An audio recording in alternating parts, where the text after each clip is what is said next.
Fate is a cruel mistress. No matter what, she will always catch up with you.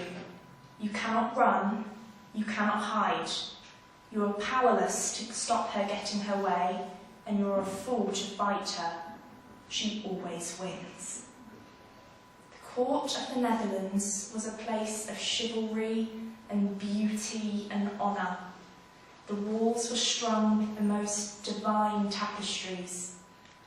The light of 100 candles was reflected in the rubies and crystals that hung from the necks of the ladies at court. Extravagance in definition. The men were bold and brave, the women seductive. I was there to learn how to behave, for too free, too independent was I for England's liking. The Queen was discarded by her husband due to her ageing face. He could not see how exceptional she truly was. No man could. Life is like a book, she would recall, except the last pages are missing. No one knows how the story ends, but it has been written all the same. The mask, the ballroom. He pulled me close, his eyes alight with desire, his breath hot on my neck. I stepped away, turned my back on him, knowing it would only draw him nearer. The air was filled with tension and longing. He grasped my shaking body roughly and spun me around in his arms, showing me all he had to offer.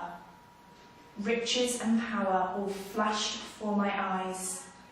I saw his wife, her eyes tired of begging him to give her a chance. I saw my father, his face the picture of pride. I stepped away again, this time further, just out of his reach. I knew he was done with my games. He was going to get what he wanted. He clasped his hands around my neck and whispered, "Enough," and thus the countdown to my downfall had begun. I had done what I had been instructed, but I decided to push it one step further. Not content just to win a place in his bed, I wanted a place in this married man's heart. I never was one to do as I was told. The danger of the situation drew me in like the moth to the flame. I thought I could play with fire. Henry VIII loved his Anne Boleyn so. I failed him, producing only what he viewed as a worthless girl, Elizabeth.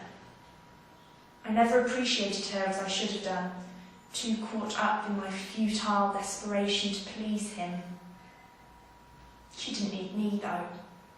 She grew into the woman I dreamed of being. No man could control the Virgin Queen. The prison was putrid, trapping, the walls closing in on me with every beat of my heart. It was almost as if he knew me well enough to know my darkest fears. The walls were thick and grime-ridden, the smell of death overpowering. Every scream is diminished, every tear is locked away from the world, every soul forgotten. Innocent is not a word I ever thought I could be labelled, but in the one instance it mattered. It was true. Death was supposed to mean freedom, freedom from the ties that had bound me, away from a world in which I had only known suffocation. Surely I deserved that at least. Didn't I deserve that? Caught in the halls of this tower, watching the world go by and people change, but powerless once again to be a part of it. My story can only be heard in the dead of night, when I whisper it along the corridors, still trying to get someone to hear me. Why does no one hear me? A free spirit, trapped, roaming the halls of this tower forever. Fate is a cruel mistress.